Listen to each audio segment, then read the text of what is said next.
Hey, what's poppin', dog? In this video, okay, I apologize for that intro.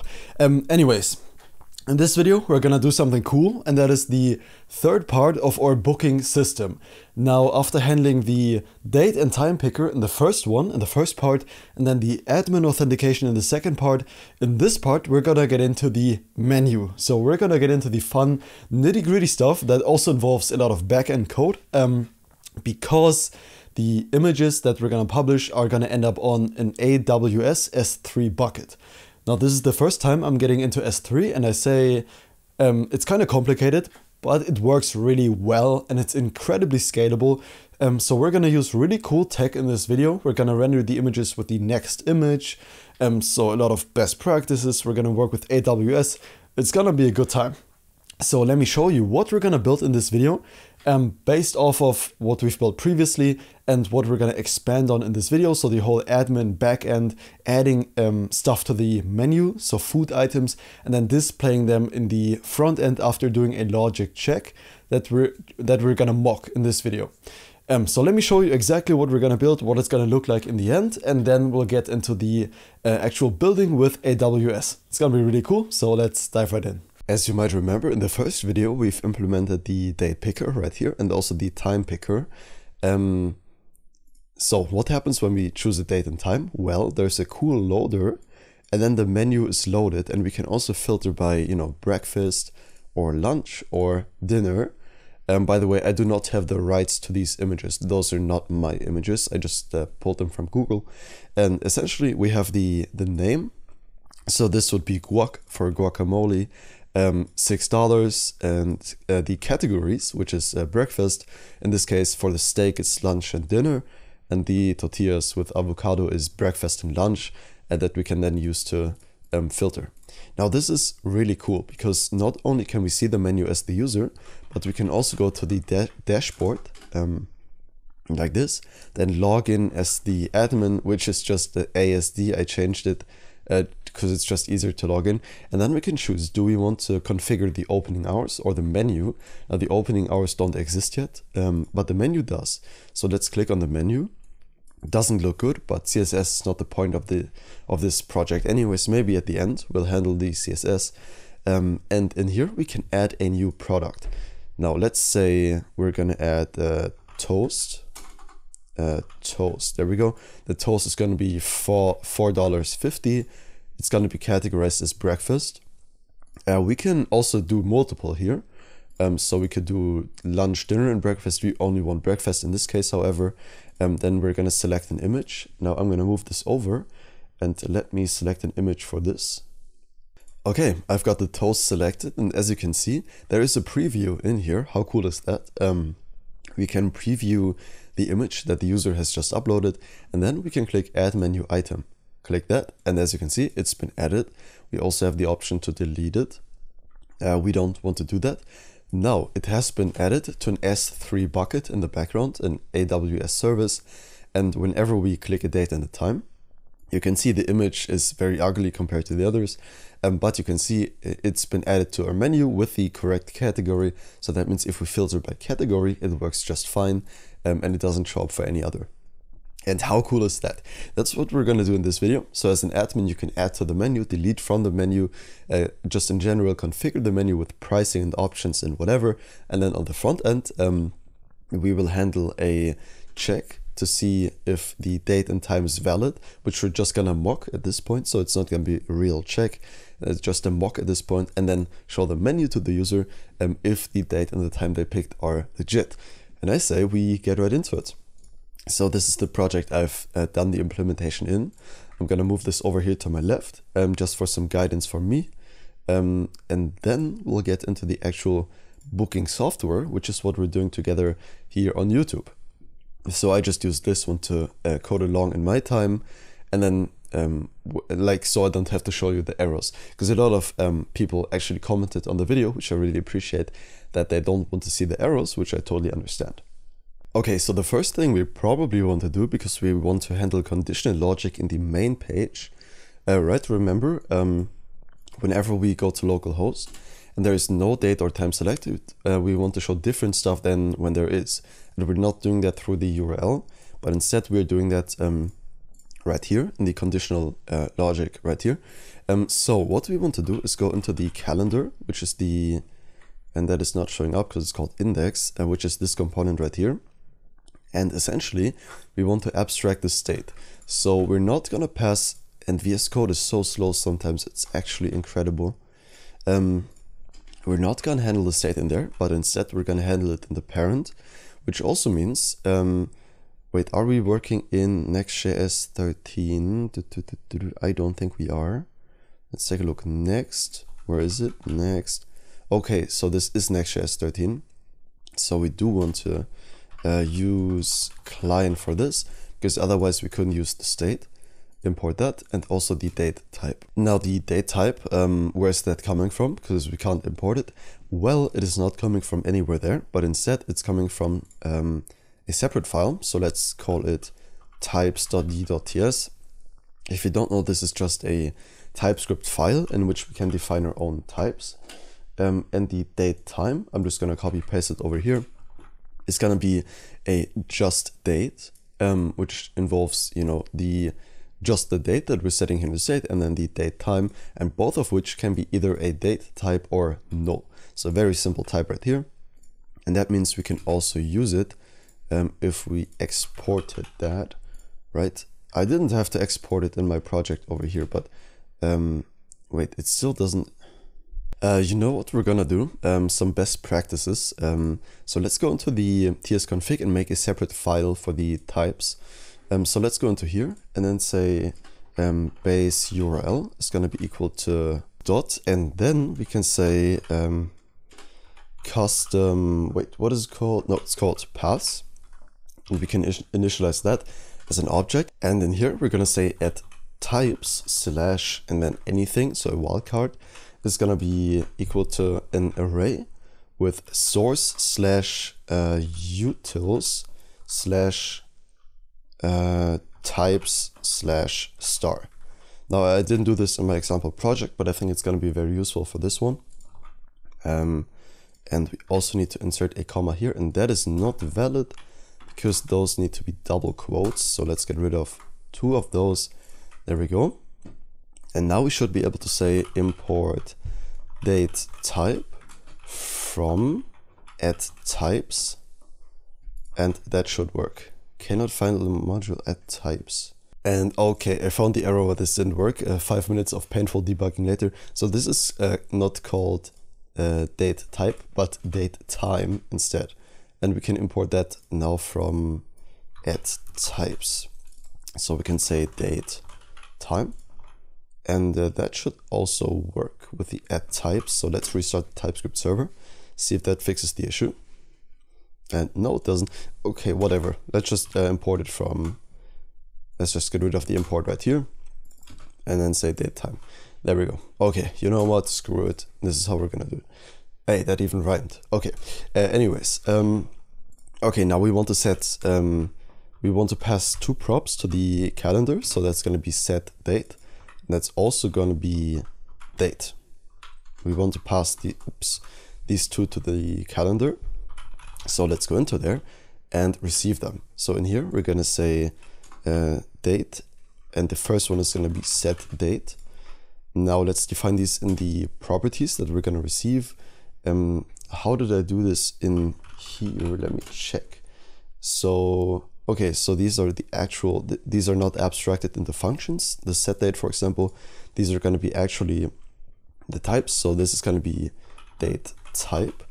And then also the set date is not going to be a function, but instead it's going to be the real thing. So set state action of date type. Wait, no, this is called date time. So why is this? Why does this even know what this is? That doesn't make any sense. Okay, but let's import dispatch, and let's also import this. There we go. And we can save that. And we are good to go, I think. All right. Yeah, I think we're fine. Okay, because we haven't implemented the opening hours. That's what I'm seeing here on my left, but we don't really need to worry about that right now anyways. And by the way, I found the issue, so we can change this to add types. I just did it wrong here, which I've just noticed. I've also added the star, the wildcard, which we don't want. So we're just gonna say add types, which is equal to source util types, and now we can say from wherever we import the types, we can say add types. And I also think we can just add type. There we go. Same goes for here, so we can say add types, and we want to import that type, and that's just fine. Okay, we can save that. There we go. Now let's close all of these to get a bit of better structure and go back into the index page. And then here, remember, we want to handle some conditional logic. That's why we even set the state in here and not in the actual calendar. So if we don't have a date.datetime, then we want to render the calendar component. If we do, however, we want to render something different. So let's say if we do have a date.datetime and true, because this is where another property is going to go in a second. In this case, we want to render the menu, right? So in here, we're going to say menu, which is a component that doesn't exist yet. So we're going to create that in a second here. And then if this would be false, and you're going to see what that is in a second, we're going to render a div with a class name of flex height of screen. So this is going to be the spinner, and we want to center it. That's why we're doing this. Item center, justify center. And inside of the div, we're going to say spinner. Now, as I said, the spinner doesn't exist and the menu doesn't exist either. I think the spinner is going to be the easier one for now. So let's just quickly create a spinner.tsx component, which is going to be a functional component. And now the thing is, the spinner I did not create myself, but I got from CodePen. So I'm just going to copy paste this over, and then this is all going to be in a GitHub repository for you. So I'm just going to copy this over, but before I publish this to GitHub, I'm going to add some credits here in the comments to the original CodePen that I got this from, because I did not make this myself. Okay, so we're going to have the spinner, which is going to be centered. Now we also need some CSS for that spinner, which we're going to put in the styles directory, which is going to be spinner.css. And in here, I'm also just going to copy paste the CSS, because this is not a CSS tutorial, and you can do the same. Or you can implement a whole different spinner if that's what you want. I just found this to be some nice spinner. Okay, so let's render this condition false. So the spinner will be rendered and the menu doesn't exist yet, which doesn't really matter because right now in no case will it be rendered either way. So I'm gonna disable the server, like stop the server of the previous one. And then in here, let's start up this project. Go to localhost 3000 and see what we are working with. So let's give the server a bit of time. Okay, and the spinner doesn't show up, of course.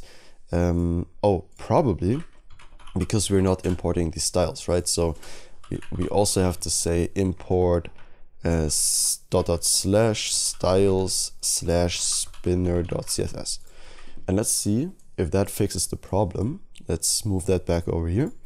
And that does fix the problem. Okay, I'm such an experienced developer. Oh my god. Okay, never mind. We got the spinner working. Very, very nice. So we can close out of the app component. And now let's get into the menu, which doesn't even exist yet. Let me see how we are going to get started with the menu. Okay, so we're going to go into source and then create a menu component, menu.tsx. And as you saw in the previous one, the menu does involve a little bit of styling, which I got from Tailwind UI, which is just a basic template. So I didn't make that myself, just so it doesn't look completely horrible, as you know, the admin dashboard does, because I didn't bother writing CSS there. Okay, but for the menu, we're actually gonna get into the really fun backend stuff. So the backend logic, the whole menu thing with AWS, which is going to be really interesting. Okay, so how are we going to get started? Give me 1 second to think. And I think before we can get started on the front end with the menu, because this is going to be the easy step, we're going to create the backend for that, and where the admin can actually configure the menu. So instead of having the dashboard as a separate page, let's move it in here, like that. So it's an actual path and not just a page. And we can say /. There we go. We can delete the dashboard page. So nothing changed, but we are now having a directory. So we can also say menu.tsx like that, which is also gonna be a functional component. And then in the index page, we want to allow the user to go to, wait, that wasn't the one I wanted to go to. We want to allow the user to go to anywhere they want. So in here, we're gonna have a div. It's gonna have a class name of flex, a height of screen, width of full, item center. So essentially we're just centering this whole stuff with a gap of 8 and a font of medium. So the goal of this page, as you might remember from earlier, is literally just to show 2 buttons to the user if they want to go to the menu, or if they want to go to the opening hours and configure those. So inside of the link, we're gonna have an href that is gonna be to /dashboard/opening. There we go. And in here, we're gonna say opening hours. So if the admin wants to configure the opening hours, we can copy that down and go to menu. And then here, we're just gonna say menu. Now let's give them a class name of padding 2, background gray of 100, and a rounded of medium, so they don't look as atrocious. Okay, that's gonna be it. We don't need the mutation anymore. Let's save that, go back to our thing right here. And these roads are not protected yet, unlike the dashboard, which is. So we can literally just navigate to the menu. We cannot navigate to the dashboard. So let's log in right here. Invalid, because I didn't change them in this project, admin@email.com. So let's log in with the old credentials, which differ between the projects. Huh? So this is what we just did. We created 2 buttons right here, 2 links to the opening hours and to the menu. And we want to go to the menu. So click that and we get to the menu page. Now that works just fine. However, the menu page and the opening hours, of course, are admin actions with very sensitive stuff that we can do here, like changing the opening hours, adding and removing from the menu. So we also want them protected. So only when the admin is logged in, they can actually change this stuff. And doing that is incredibly easy. We can do that by typing 2 characters. Like 6 characters, which is absolutely insane. So we can say /dashboard/ and then double, like a colon, path, star. So not only the dashboard is being matched literally, but every path that has dashboard inside of it. So we can reload. And that didn't seem to work. Hold on, let me check what I did in here. Did I do it wrong? No, that should work. Hold up. Reload the page. Localhost 3000. Let's try that again. /dashboard. Because we're already logged in. So let's go into a private window and say localhost 3000 /dashboard, which should be protected. Yes, it is. /dashboard /menu. And then this is also protected. So everything that has dashboard in front of it is going to be protected now, which is exactly what we want. Great. Now we can stop worrying about that. We don't need to go into this file anymore. And let's close all of these for some better structure. And let's just go into the menu right here. That's going to be the admin menu, where the admin is going to configure what they want to add to the menu and that stuff. Now, okay, let me paste the CSS that we have from the previous project and then go through the whole implementation together. And I'll also explain every step of the way, so don't you worry. Just so we don't have to worry about the CSS, I think that's going to be easier. But I could also just code this out, but this will take really long. And I don't think there's a big point because you probably know CSS. But let's go through what we're doing together now. So to get started, we have a bunch of inputs that require the information from the admin. So what is the name of the product that you're trying to insert? Then what is the price? Then we're going to have a select that you can choose like the categories from, the breakfast or the lunch, that we're going to filter by on the front end. And then we also have the image file right here with a image preview, which I'm also going to show you how to do, and then the add menu item button. Now, if we have an arrow somewhere, we're going to display it, and then we're going to map through the items and show the admin that all of the menu items that we have. And that's what we're going to do. And I think the easiest way to start is going to be with the input state. So let's get started with that, in which we're going to keep all the information of the product that the admin is currently trying to add. So let's just call it input. It's going to be of input type, which we're going to define. And then the initial input is going to be the initial value. Now the initial input is going to be really useful because we're going to reset the state, and having the initial input just allows us to set the state to the initial and thereby resetting it. And so we don't have to reset every property by itself, which would be really annoying because, as you'll see right here in a second, there are a lot of different types in here. So string, number, there's going to be something entirely different in the categories, which is going to be a multi-value, which takes a generic of a value string and then a label of string. Now this multi-value is something that we'll get from a library that we're going to use to handle the selector, and then we're also going to have the file, which is either, oh, and I changed my keyboard to English again, which is going to be undefined, or it's going to be a file that the user uploaded. Now the file type should be known. I don't know why this is highlighted, and why is this highlighted as well? Oh, because I'm an absolute dumbo. I got confused between the actual type input, which obviously doesn't work. So name string, price of number. Then we're gonna have the categories, which is what I've got in my clipboard, and then the file, which is this right here. And now the file type should also be known. Yes, it is. And this is going to be undefined by default. This is going to be an empty array by default. Okay, so I messed up the actual type and the input as a const, which doesn't make sense. Now we got it done. We also need to import the state, and that's going to be it. Now this multi-value we're going to worry about in a second. This type doesn't exist yet. We're going to worry about that when we get to this selector down here. Okay, so I don't think we're handling the text change anywhere else. So handling it like this doesn't really make that much sense. So we could say on change, whenever this input is changed, we're going to receive an event, and then we're going to set the name to that value, and then the value is going to be input to name.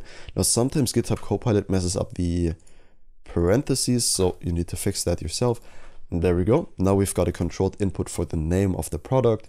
Same thing goes for the price. So essentially we're doing the same thing, but converting the price to a number before we set it to the state. So we're only going to have a number in here. Afterwards, let's worry about the select. And why is it called dynamic select? That doesn't exist, right?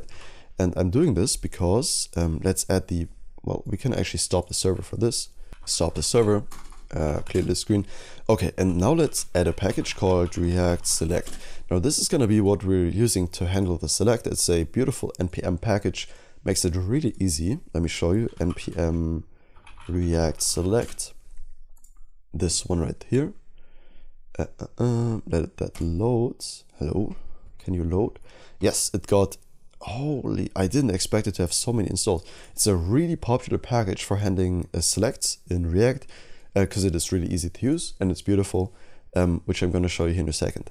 Now, because my default language on this computer or something is German and not English, if I didn't use the dynamic select, I'm not sure if that will also work in Firefox because I use Chrome for development, but let's try it out. Import select from react-select, that one. Let's try that. And okay, so obviously the error will not be expected right here, ts ignore. Let's change it to that. And then we also need to pass select the options. But I want to demonstrate to you what happens when we're not using the dynamic. And to do that, we first need to pass some options. So where do we get the options from? Well, we get the options from a different file that we're going to have. And we've already got the constants, that's good. So let's say export const categories. These are the categories which we're gonna have in our application, which are currently just all, so we can filter by all. Then we've got breakfast, we've also got lunch, and we've also got dinner. Now, okay, that's a good suggestion. You could also just add snacks or something. That is not what I'm going to worry about. And then we want to define these as a const. So TypeScript knows, okay, this is not just a string array, but an actual literal array, which is going to help us in the typing. And in here, these select options, they are going to come from a file called helpers, which we're going to create, helpers.ts, which is just a way to define some very convenient helper functions. If you need stuff in multiple places, select options is going to be equal to. Then we're going to import the categories dot map, and for each category, we're going to say, or we're going to return implicitly an object that has a value of category, and then a label of capitalize category. Oh, and I called it C, so let's call it category in here, and doesn't really matter. And what is the problem here? It needs to be a comma. Okay, and this capitalize const, or actually, yeah, let's call it const.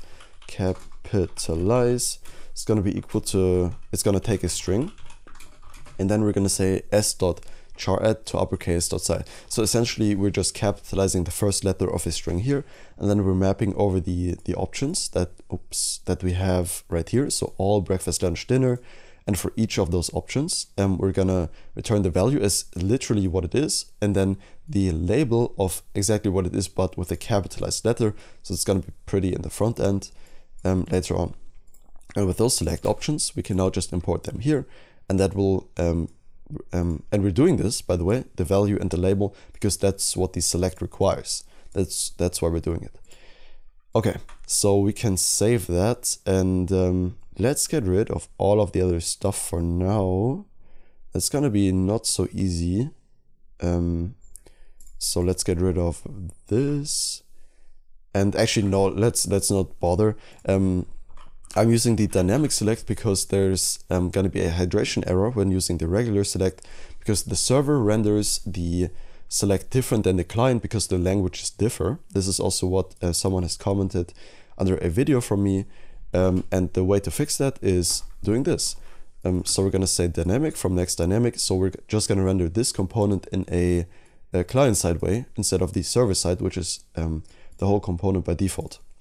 And that fixes the error because we're rendering on the client side and not on the server side anymore. And now that we've got the package, we can also import the multi-value, which comes from kind of a weird import from React select this declarations and then source. This is where we're getting that type from, which is essentially what we've defined here in our helpers. Okay, and with that done, we can now worry about the preview.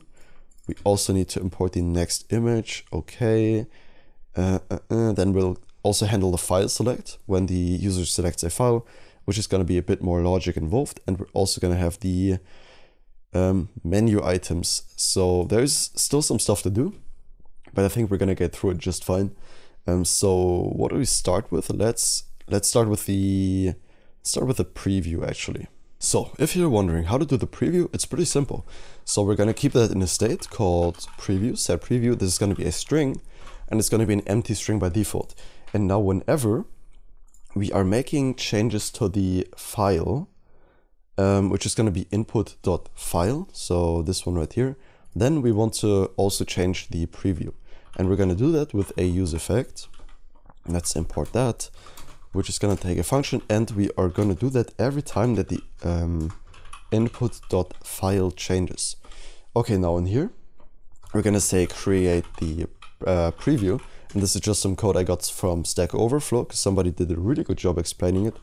And then if we don't have the input file, we're going to return. So we're going to have a guard clause right here. But if we do, then the const object URL is going to be url.create object URL with an input.file. So from the file, we are creating an URL that we can then actually use as the source for the image that we're going to render down below. And Also, we want to clean up the preview, which is going to be return an arrow function that is going to be URL dot, and then the opposite of create object URL is going to be revoke object URL, and we're going to revoke this same object URL. Okay, so each time the input.file changes, and if it exists, we're creating a URL from it, and then just setting that URL to the preview string right here, which means we can also use the preview right here as the image source from the next image, but we're only rendering that whenever the preview actually exists. Otherwise, we're going to render this select image inside of the field. Okay, now let's get into the nitty-gritty stuff, which is going to be the file select and then also the adding of a menu item. Now, let's start with the file select. So in here, we're going to say const handle file select. And that is a really good suggestion from GitHub Copilot, which is going to receive an event, which is of type react.changeEvent HTML input element, which is from a file element. Now, this is not what we're going to do. However, we're going to do, if there is no e.target.files at the index of 0, which we don't know necessarily exists, so we're doing optional chaining, we're going to return set error, which we also got. Nope, that's not what we're going to do. Let's just create it right now. Error, set error, string by default. Then we want to set the error to no file selected. That's going to be the error. And then if the e.target.files at the index of 0 .size is larger than the max file size, which we don't have yet, we're going to return the set error. File size is too big. That's just fine. Now this max file size is going to also come from our constants. So let's say export const max file size is going to be equal to 1024 times 1024. So this is 1 megabyte and then times 5. So 5 megabytes, which is really large, but because we're an admin, we can allow that. If those could be uploaded by regular users, this would be very, very generous. Normally you choose a lower threshold, but in this case, I think it's just fine. And okay, so we've got the two guard clauses. And if everything is fine with the input, then we're going to set the input to whatever it was previously. So we're not going to delete all the other stuff, such as the categories, price, or name. And then the file is going to be this right here, which we can already assume that it exists. So the TypeScript error is kind of weird at this point. I didn't really bother with it in the actual implementation.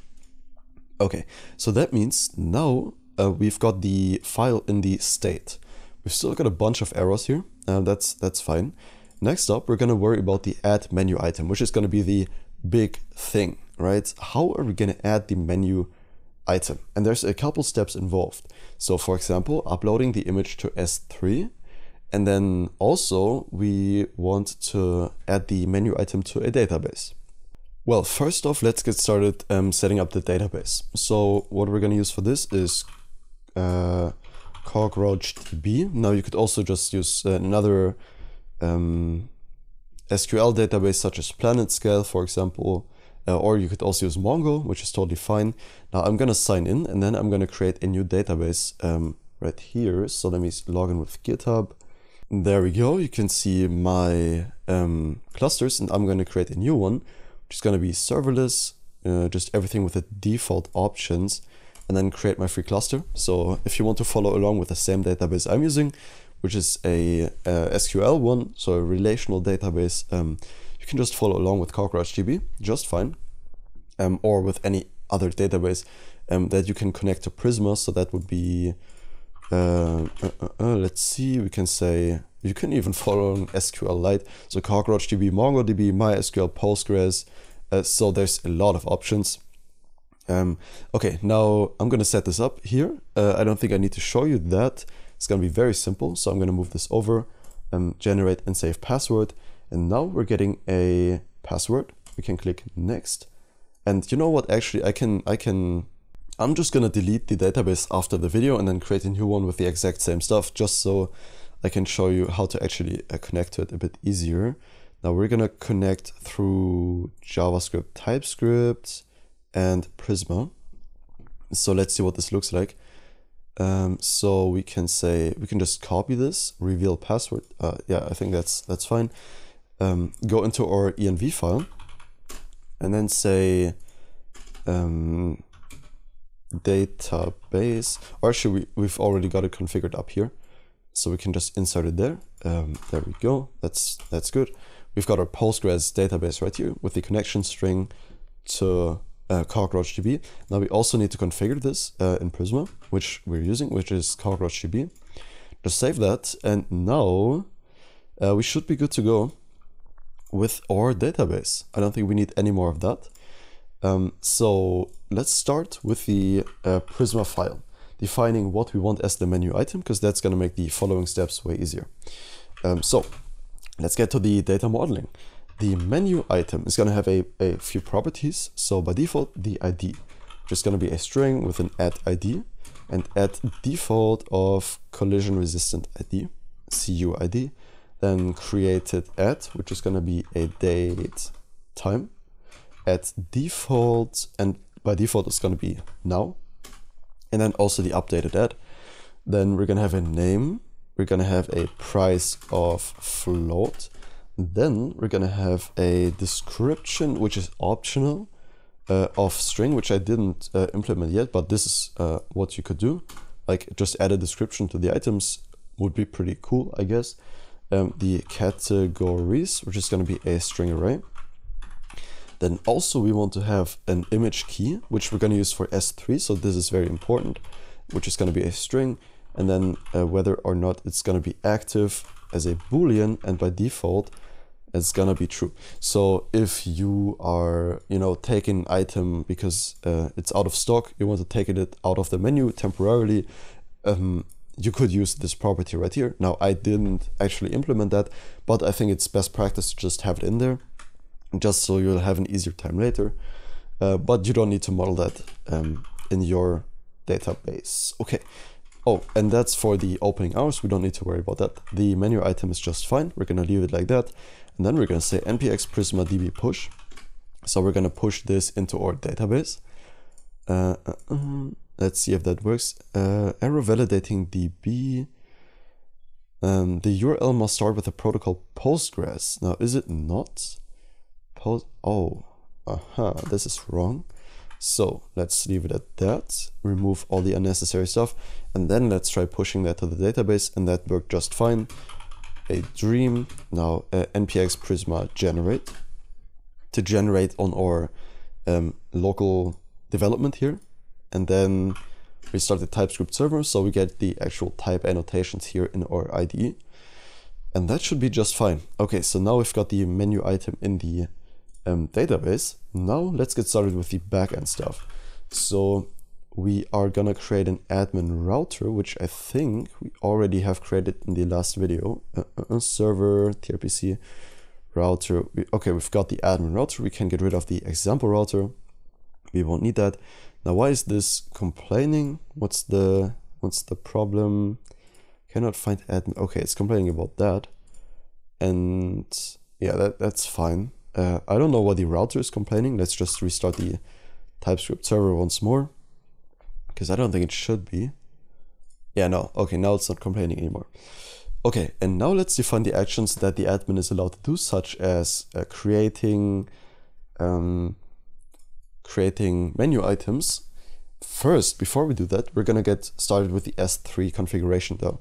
So whenever we want to upload an image to S3, we need to create a pre-signed URL, which is kind of a confusing concept at first, but it's not that bad. The AWS documentation is not really good, but we're gonna get into it. So create pre-signed URL. So this pre-signed URL, if you don't know what that is, which I didn't either, these are my first steps with AWS as well.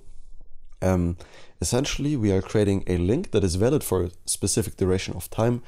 And during that duration, the user is allowed to upload to that file that we're creating. Because it's signed with our credentials, the user is allowed to update that for the expiration that we've defined. Because AWS security policies are very restrictive. We're gonna see how this works here in a second. We're just gonna be an admin procedure that we've created in the latest video.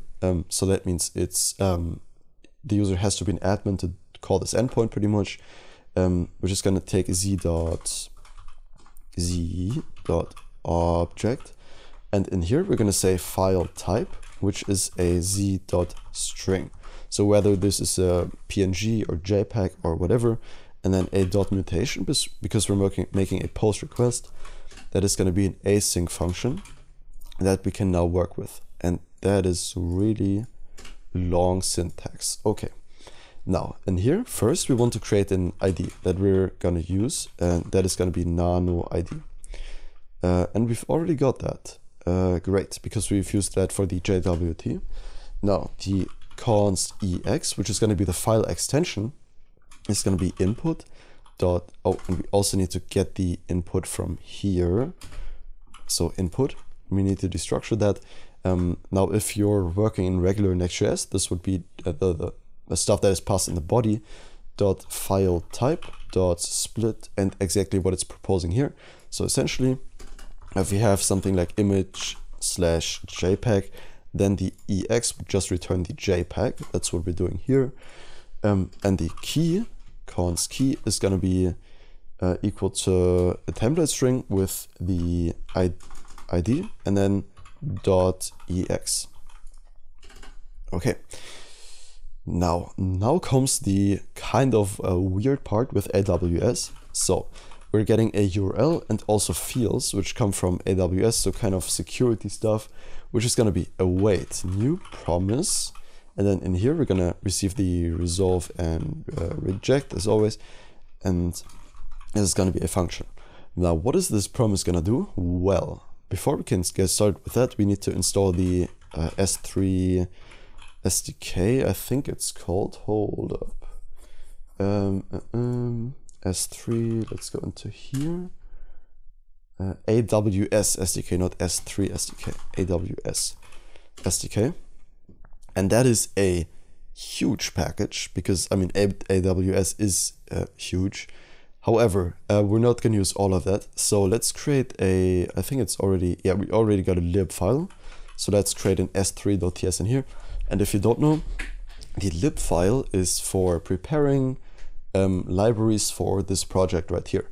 So in the S3, we're going to say import S3 from, and then the AWS /clients /S3, because if we imported this from the normal AWS, as you can see, it's going to be calculating for like 20 seconds because this is 8 megabytes or something, which is absolutely ridiculous. So we're only going to need the S3, and then we're going to export a const S3 that we're actually going to use as a new S3, and that is going to take a bunch of stuff. So the API version is going to, actually, I don't think we even need that. Never mind. The access key ID.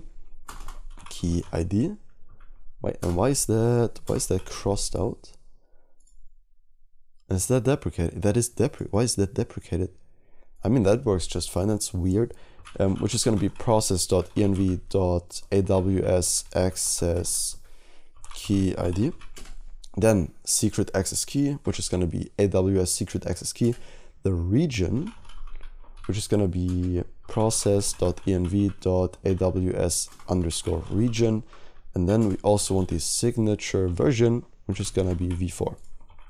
Okay, now these values you're going to get from your AWS dashboard. You can create a new user for your project, or you could go with your root user ones, which I did in my case. So let's go into the S3 bucket, AWS console. Let's get into how I've set that up. Sign in, and let me sign in. Okay, here we are in the console, and let's go into the S3. And you can see the one bucket I've already created, the YouTube booking software, which is essentially just a bunch of images, so the steak and the toast and stuff that you saw earlier. And you know, we want to create programmatic access to this bucket. So I say we can just create a new bucket for this, and then say YouTube implementation, because the other one was just for my local development. Then we are gonna block all public access. That's fine, because we're gonna use the signed URLs anyways. We can leave all of these at the default and then create bucket. Okay, now it's going to create our bucket, which is going to be called YouTube implementation. You can see there is a difference here. I don't think it really matters though. However, what we need to define is the course policy, which is going to be down here. Let's just copy that and go into our buckets. With the YouTube implementation, let's go into permissions, and down here we can configure the course policy. We want to paste this right here, or you can just type it out. Essentially, we're allowing everything from everywhere, which is not the best security practices. So if you had a domain, you'd probably want to enter that here. And we're allowing these 3 methods. And I think you can already also go into the documentation to see what other course changes you could do. I'm not going to bother with that. And those are going to be the security rules for our bucket that we can now put our images into, that the admin is going to insert in the backend. Okay, and with this all configured, now we're going to get into the .env and actually configure these values. So we want the AWS access key ID. So let's just create a new section called AWS secret key ID. Then we also want our AWS secret access key. And lastly, I think I closed the file. Let's go back into S3, the AWS region that we can also fill out together. So the region for me is going to be EU-Central1. And now I'm going to fill these out. If you don't know how to get them, it's very simple. Just look it up. It's going to take like 30 seconds. I've never worked with AWS before, and I didn't have a hard time doing this at all. So just look those up. I don't want to share my details right here. And then I'm going to fill these in and close the env file. Okay, I've closed the env file. We can also get out of the S3. And the reason we did all of this is because now we can use it in the admin route right here. Because here we're going to work with S3. So we can say S3, import that from the lib, which we can also define as a custom path, by the way, which is going to make things a bit easier. So let's have a comma here and then add lib/anything, and that's going to be source lib/anything. So we can import the S3 from @lib instead of .. source lib, whatever. We don't need that. And then we're going to call a method called create pre-signed post. So essentially we're creating a URL that is pre-signed with our credentials that allows the user to upload data to that URL. Now this is going to be an object. The bucket is going to be, do we have the bucket name? Bucket is going to be whatever we've just defined in our AWS console. So YouTube implementation is going to be the bucket name. And obviously that's going to be in quotes. There we go. Then the fields is going to take the key that we have. There we go. The expires is going to be 60 seconds until this signature expires. And then the conditions. We want to define a couple of conditions, which is going to be an array. And we're going to define 2 right here. So first one is going to be exactly the content length range. So how large is the file allowed to be? And then here we're going to say max file size as our constant that we've configured. And then the second one is going to be exactly the content type is going to not be the input.file type. Instead, it's going to be image/. So because in S3 you can really upload anything as long as you can just upload anything. In this case, we want to enforce that an image is being uploaded that is under the file size that we've configured. And now after these conditions, we're going to get a callback function with error and the data. Now, if there is an error, we're just going to return the reject method we get from the promise and reject with that error. Otherwise, we're going to resolve with the data. And that is still throwing, why is it? Yeah, some parentheses is missing somewhere. There we go. And then the URL fields. Yeah, this is not, type safe. So we've got to do some TypeScript hacking right here. So let's say as any, which would work just fine, but we do want to configure them a bit more. So let's have the URL as a string, and then the fields we're going to leave as an any, because they're coming from AWS, and those could be kind of anything. So let's just leave them as any. And then Afterwards, we're gonna return an object that has the URL, the fields, and the key back to the client side. So now on the client side, we can create a pre-signed URL, which we can then post to. Now, what are we gonna post to this? While we're already here, we can also do the menu item implementation. So let's say add menu item, which is gonna be done in the admin dashboard. That's why it should be an admin procedure. And we are gonna receive some inputs that we need. So this is gonna be az.object. And inside of this object, well, what do we need from the admin? First off, we want the name, which is gonna be a z.string. So for example, toast or steak, what the admin wants to add. The price is gonna be a z.number. Then the image key that we want from the user. So this is gonna correlate with the name in AWS. So the key would be something like this right here. This would be the key of the image that we're also storing in our database. So we can then get it from AWS. So we know which image to get from AWS, which is gonna be az.string. And then also we want the categories, which is gonna be az.array. And inside of this array, we're gonna pass az.union and combine a bunch of literals together. So that's gonna be exactly breakfast, lunch, and dinner. And I think that's everything right here. Yes.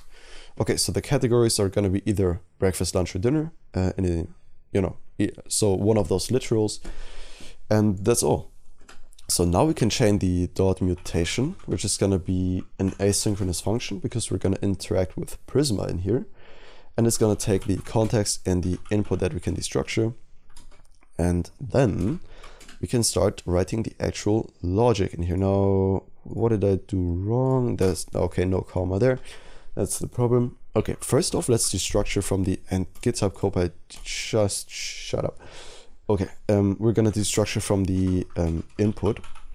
Now we're gonna get all the values that we've just defined, the name, then the price, the image key, and also the categories that we're gonna work with in the mutation. And then the const menu item that we're gonna get from the database is equal to await context, where we get access to Prisma, dot menu item dot create. Now we want to create it. Now, what data are we gonna pass to this menu item? Well, essentially what we got from the input. So name, price, then we also want categories, and we also want the image key.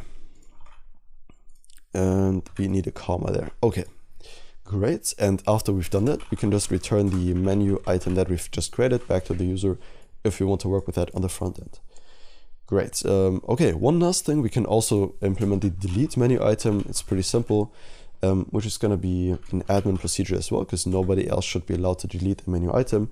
We are going to receive some input, but way less than for the creation.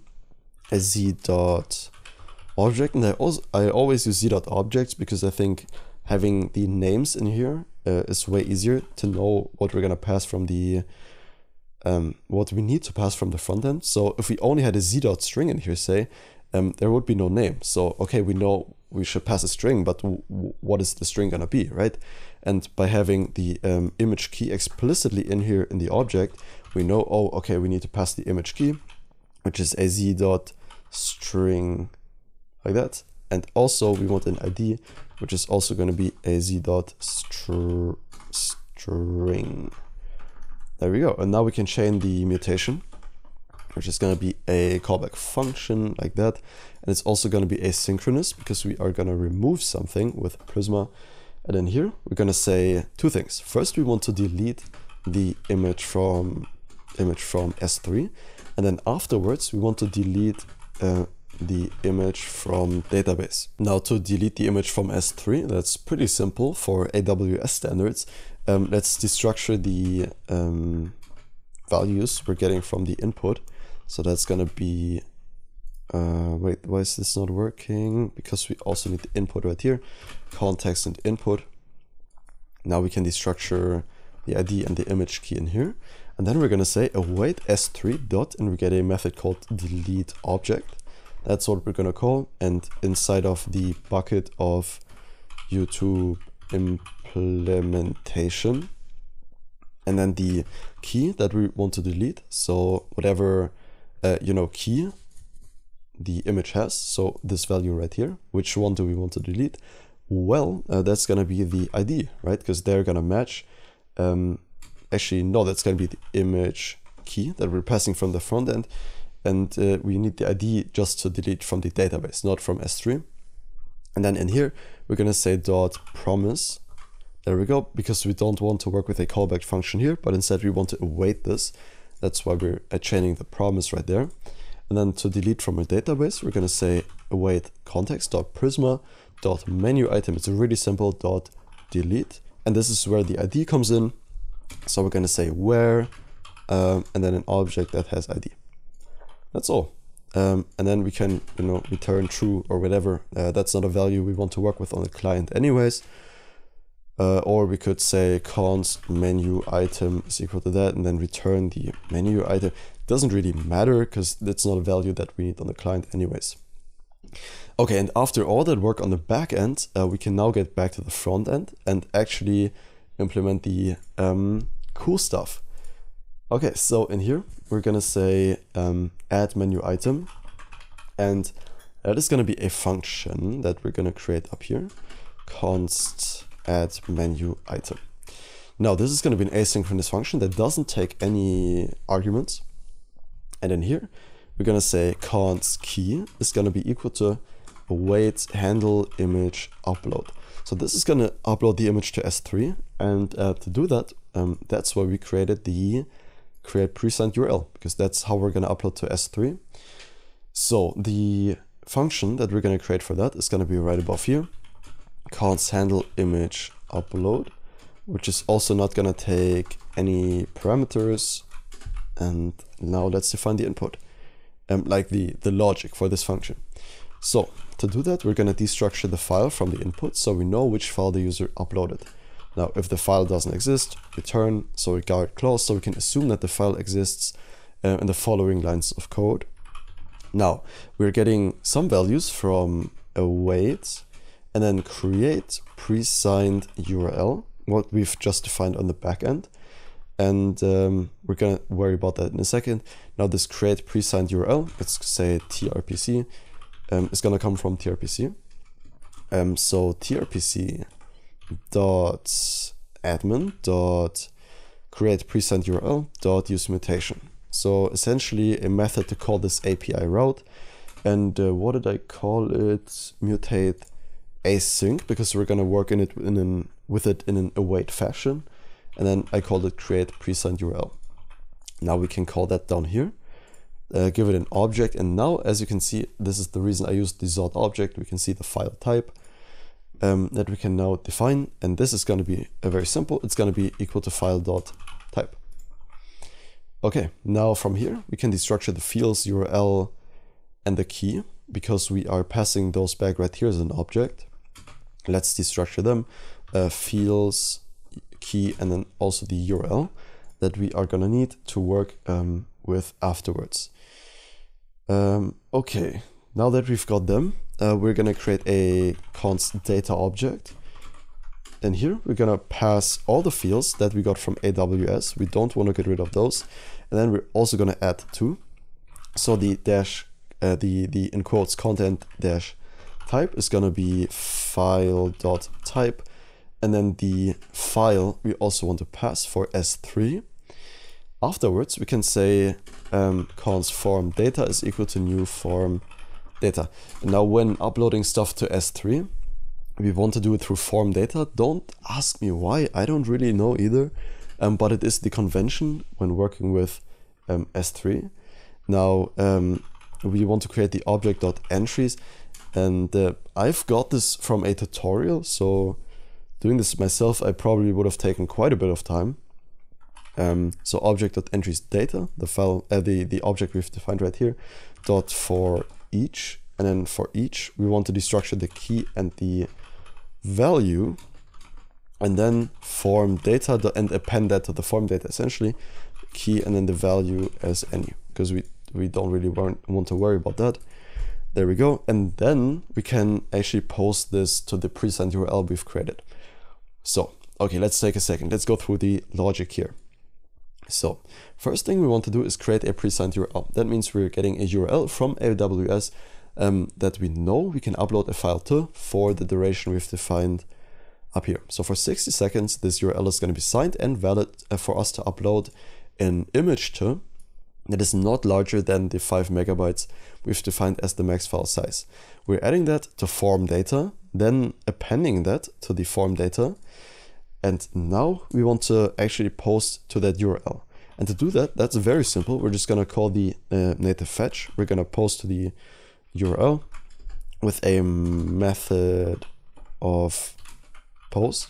And then what do we want to post? Well, the body is just going to contain the form data. So all of this is quite inconvenient, but this is very convenient. We can literally just pass the form data as the body, and that's all we need to do. And then we're going to return the key that we've uploaded to AWS with. So this is going to be the key that the image contains in AWS, because we need that in the following to add this to our database. So we're getting the key back here, which is either a string or undefined. Now, if the key doesn't exist, we're going to throw a new error that says, no key, or whatever you want to call it. And then we can actually add the item to our database. Now to do that, we've got the add menu item mutation right here. This is what we're going to call now to add this menu item to our database. We also want to get that in TRPC.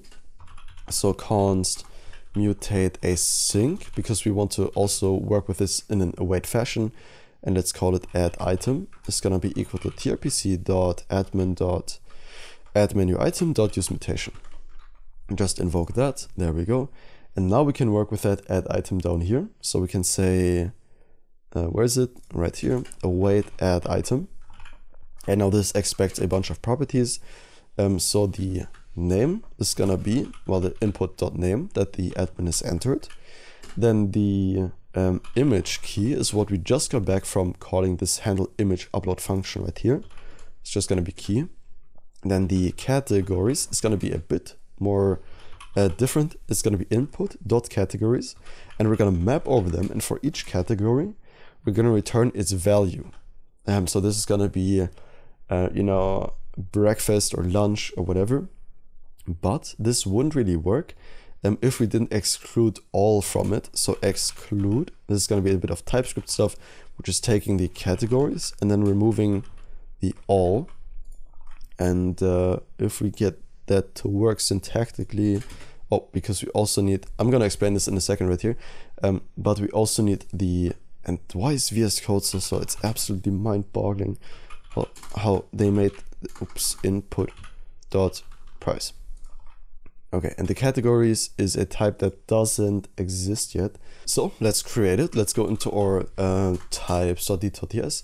And then here we're going to have the type categories, which is going to be type of. That's why we defined this as a const, by the way. So if we go into our config, TypeScript knows that these are constants, so this won't change. That means it's not just a string array, but an array of actual literals. So that means in here we can say type of categories and pass a number. So this is going to infer, wait, this is not inferring anything because we also need to import the categories. And this is going to infer that the categories are all breakfast, lunch, or dinner. And what we are doing right here is first we need to import those categories from add types. And we are excluding the all because the all is never going to be passed to TypeScript, to our backend. Because in here, the categories, it expects either breakfast, lunch, or dinner. But we cannot, well, I guess technically, logically, it could be possible. But we are not adding the all category to any item.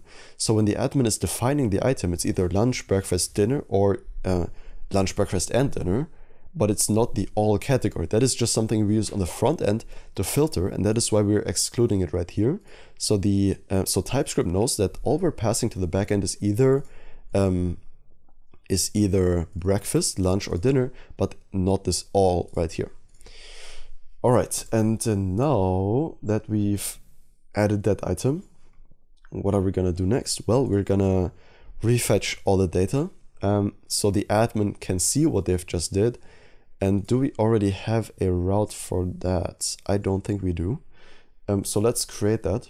However, this is not gonna be an admin route because the menu should also be able to be retrieved by anyone who's not logged in. So anyone should be able to do that. That's why we're creating a new router for this. The admin router is just for admin actions. And then here we're going to say export const menu router. It's going to be equal to router that we get from TRPC. I'm just going to take an object. And then this is where we're going to get all the menu items from the front end and also on the back end. Like the admin backend is what I mean, not the code backend. Which is going to be get menu items, a public procedure. There we go. So anyone can access this. You do not need to be logged in. .query, which is going to be an async function that we're going to invoke. And in here, we're going to receive the context.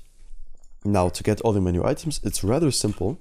Const menu items is going to be equal to context.prisma.menu item and then find menu, which is something we're literally just gonna call. Very easy.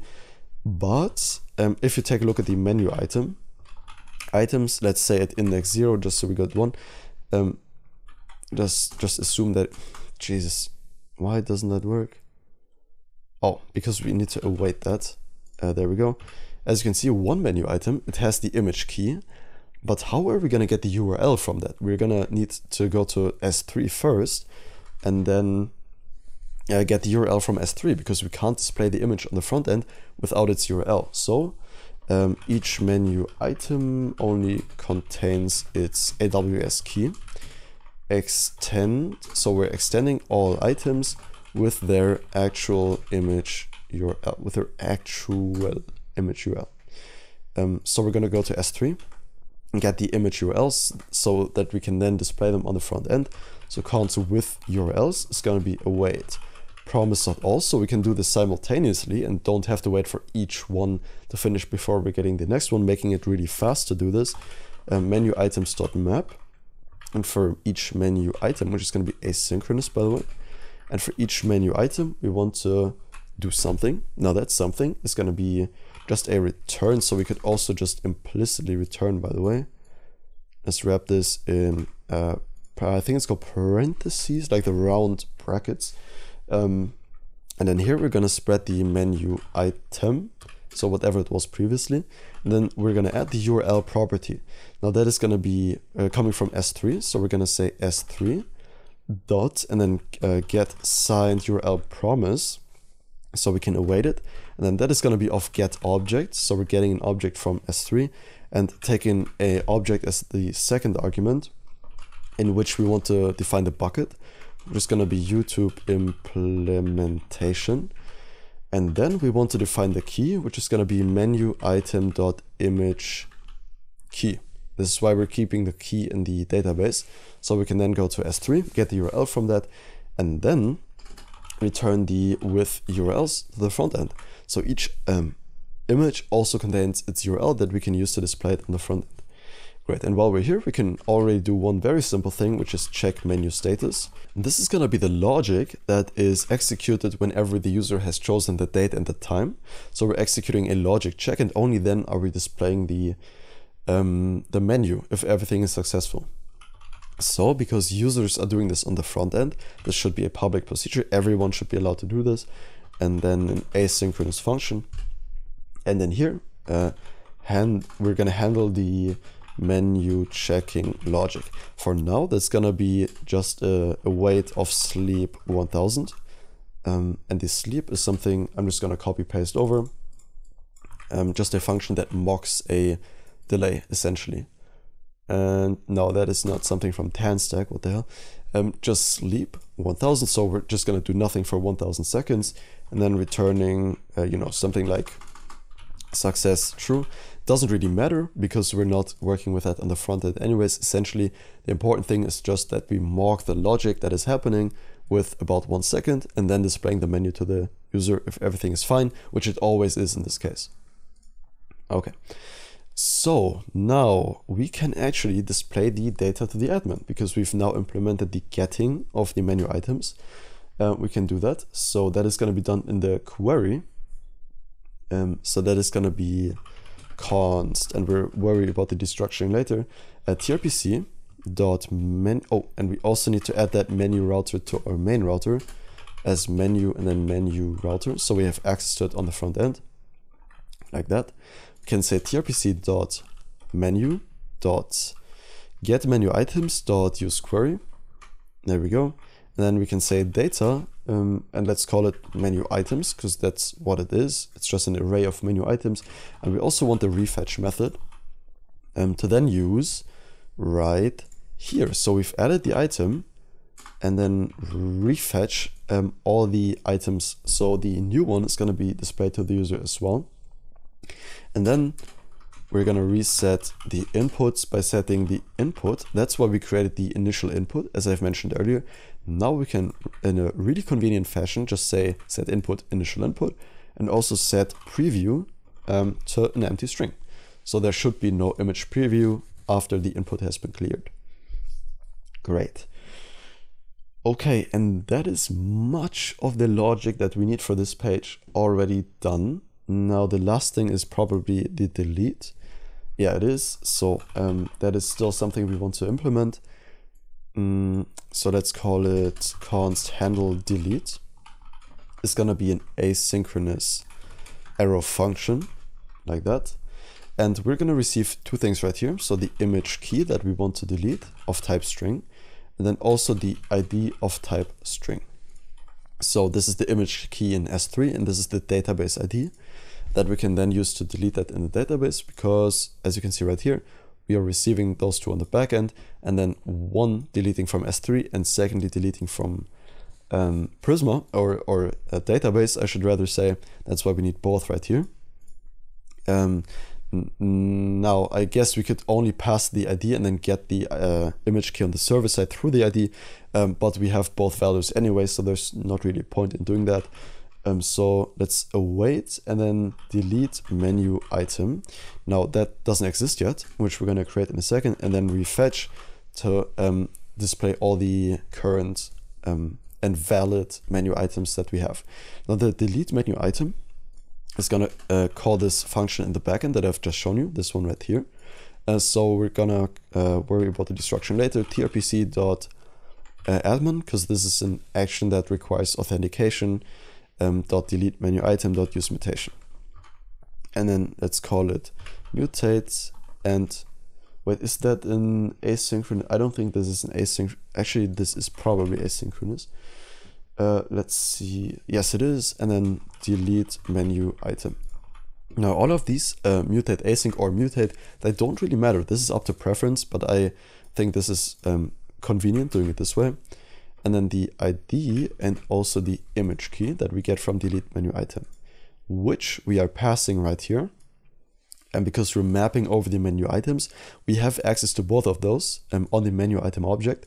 So we can literally just pass them in whenever we click delete. So that is really, really convenient. And I think that is all we need to do. It's very unusual to have no errors in here. Now we still don't have the menu component on the... Well, we can already import that, but it doesn't contain anything important yet. We can delete the API route. And great. Now we've got a lot of the logic done on the backend. So let's see what this looks like and pray that everything works just fine. So let's go to, actually we still have that open here. Let's go to our dashboard, which is going to prompt us to log in, admin@email.com, and then admin as the password. Let's sign in. Let's not save that. Then go to the menu and let's see what happens. So let's enter our stake. It's going to be $22.50. It's going to be for lunch and for dinner. Let's select an image. So I'm going to select the steak, open. We can see the preview works just fine. Then let's click add menu item. Okay, invalid source prop, blah, blah, blah. So whatever we got from S3 needs to also be configured in the NextJS config for security purposes. So let's do that. And wait, yeah, NextJS config. In here, we're going to configure the domains. Now, I'm not quite sure about the syntax, so let me look this up. It's images, which is going to be an object, and then it takes domains, an array, and then in here, we're just going to paste the Amazon AWS URL that we are fine with. And because that was changed in the next config, we probably want to restart the server. Let's reload the dashboard. The cookie should still be valid. And as we can see, the stake is right here. Great. One thing that I really recommend you do is whenever you're working with Next Images, yarn add sharp. And literally by installing this package, the image right here that you saw load pretty slowly, which I can't show you again because I've stopped the server, is going to be way faster. So just add the package, nothing bad to it, and the images are just going to load way faster, which you can see right now. It's really fast. So let's add guacamole, which is going to be, just $6. It's going to be for breakfast or for lunch. Let me select the image, guacamole, add menu item. And as you can see, we are refetching the data. That's why it's shown right here. And it's also going to be in our database. So let me show you that. Let's go to npx Prisma Studio and take a look at the menu items that we've created right here in our database. So that's going to open Prisma Studio. We can see menu items, and we have our stake with an image key that corresponds to the AWS one. So let's take a look. We've got the image key, and then now let's go to the AWS bucket, YouTube implementation, and there is no, hold up. Now, okay, there we go. So we've got the 1W ending in 70, and there it is, 1W ending in 70. This object right here, we can click open.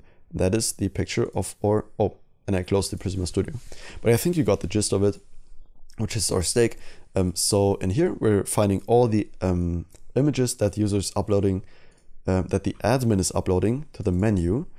And then we can also display that on the front end. So if we go to localhost 3000, we can select the date and the time. It's going to be the spinner. And now we didn't implement any logic for the menu yet, because as you can see here in the index, this is always false. So let's get on working onto that. So this shouldn't always be false, but rather we want to check the menu status. This is why we've, and let me just close a bunch of stuff right here.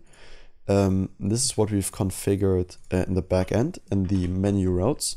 So this is where we're handling the logic check if everything is fine, if the user has selected the day that is okay and the time that is okay, because we don't want to validate that on the client, but always want to validate that on the server, because we don't want to trust client input.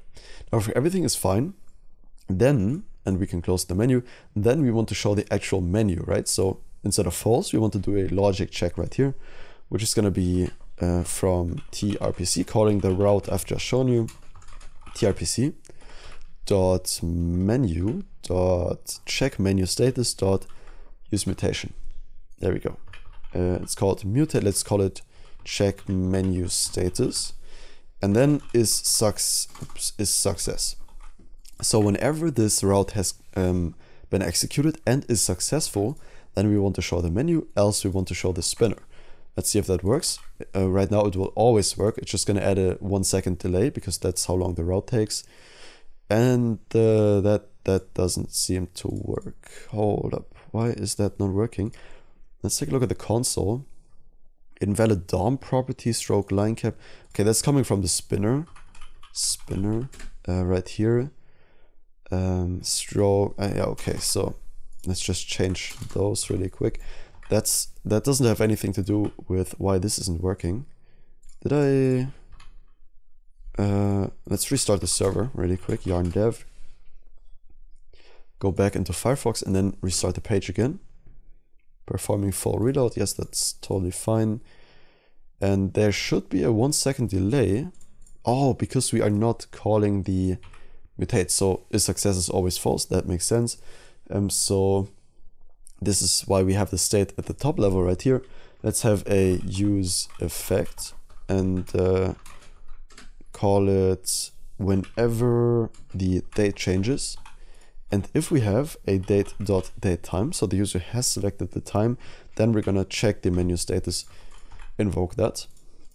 And that is probably gonna work better. So there is a date time. We can see the invitation is outbound, coming back after 1 second. And now we're displaying the menu to the user because the logic check will never fail. It's literally just a sleep function.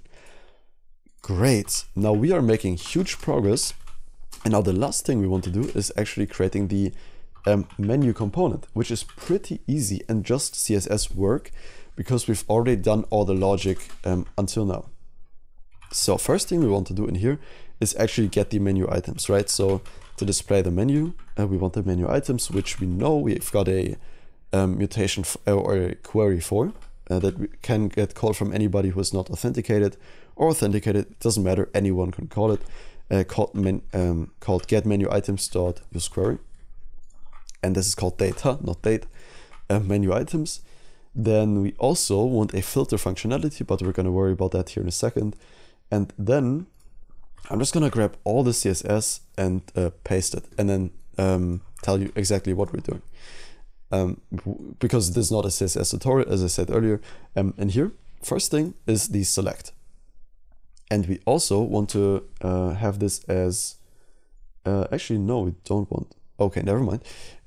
We don't want this as a use client component. We don't need that. However, we want the select, import select from React select. This is going to be the one in the top right corner where we can choose something like, breakfast or lunch or dinner. And we already know where the select options are coming from because we've created a helper for that. So we can literally just import that. And we also want a state that contains the filter. State snippet. Let's call it filter, set filter. It's going to be a string and it's going to be an empty string. Let's import use state. And that couldn't be undefined or a string, by the way. Undefined. There we go. Okay, so this is either a string or it's undefined, which we're going to use to filter. However, let's not worry about that for now. Let's just map over the menu items. We're going to get one menu item, and then we are rendering an image with that menu item, which should probably be a next image, so I might just fix that. And then also we want to import the capitalize, which is a helper function that we've got.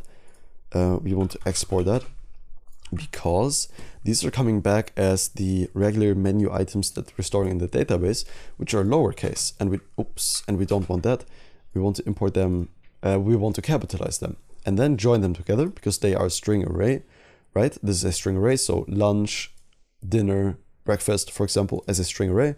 Join them together with a comma so it looks nice on the front end. And that's all we're doing. So we're going through every menu item, rendering out its name, its categories, and then the rest is really just CSS work. And then also we have a little select. We can close that by itself, by the way. Also have a select in here and a little filter functionality that we're going to use. Now this filter functionality is going to be very simple to implement. Let's call it filtered menu items. It's going to be derived state, so menu items dot filter if they exist, because they can also be undefined if the query hasn't run yet. As you can see, menu items are all of that, or they are undefined if the query has not executed. And then filter, we are going to receive one menu item in here and conditional and do the following check. So if the filter doesn't exist, we're going to return true anyways. So if the user doesn't want to filter, we're just going to return every item. And then else we're going to return the menu item dot categories dot includes filter. So whenever this is like breakfast, we're checking, is breakfast in the string array that is the categories? And if it is, then we're returning true, which means it's going to be in the filter. And if not, we're going to return false, which means it's not in the filter. And then instead of the menu items, you can literally just map over the filtered menu items, save that, and take a look at how that looks on the front end. So let's go through this. Click 10 p.m. And as you can see, really, really nice. We've got the steak, we've got the guacamole at $6. And then we can also filter by breakfast or lunch or dinner, which would be only the steak. And then also all, that's what we've got right here, if we want all to be shown. Nice. I think that was it. I know this was a long video, but we did get a lot of stuff done in this video. So just to summarize, we've got our we've got the date and time picker. If everything is fine, we're doing a conditional logic check. We can see the menu, we can filter the menu, and then as an admin, we can go to the dashboard like this. We can choose a menu because we want to make changes to that. Now we could probably implement the same CSS we do on the front end right here on the back end. Didn't really bother with that right now. And then we can add stuff. So let's call it, yeah, let's just call it toast. The toast is going to be $3, which are float values, by the way. So we can also say $3.99, for example. It's going to be for breakfast. We're going to select the image, or actually, let's do the tortillas. Tortillas with avocado. There we go. Select the image of the tortilla. Get the image preview right here. It's going to be for breakfast or for lunch, I guess. We can add the menu item, which is going to show it right here. In a really distorted way, by the way, because I did not bother with admin CSS anyways. And then we can go to, or actually we can go to the localhost 3000. So pretend we're the user now. We can select a date and a time. The logic check is going to be done. And in a really nice way, we can see all the items that are on the menu. Steak, guacamole, tortillas. So essentially we've built a mini CMS for the admin with S3 and a SQL database hosted in the cloud, which is really fast, really convenient. And because of AWS, incredibly scalable, right? It's like shooting at a mouse with a tank or something. AWS is not necessary because we only have like, in the end, like 50 or 100 images if we have a large menu. And with AWS, it's like way scalable way beyond that. We won't even get to that anytime soon. But whatever, that's really cool. We've got the menu, everything is working. You can filter breakfast, lunch, dinner, or all of them. And that's it. That's the menu aspect of our booking software done. I'm really proud of this. I think this is very, very cool, very scalable, very fast. And that's all I want to share in this video. Thank you very much for watching. I hope you had a lot of fun watching. And by the way, if you're watching this, I'm very curious as to how many people actually watch like the entire video. I don't think many people do. Comment a cowboy emoji. If you see this, comment a cowboy emoji. I'm really curious. Anyways, that's all I want to share in this video. Thank you very much for watching. I'll see you in the next one where we get into the opening hours and configuring those. And have a good one. Until then, see you. Bye bye.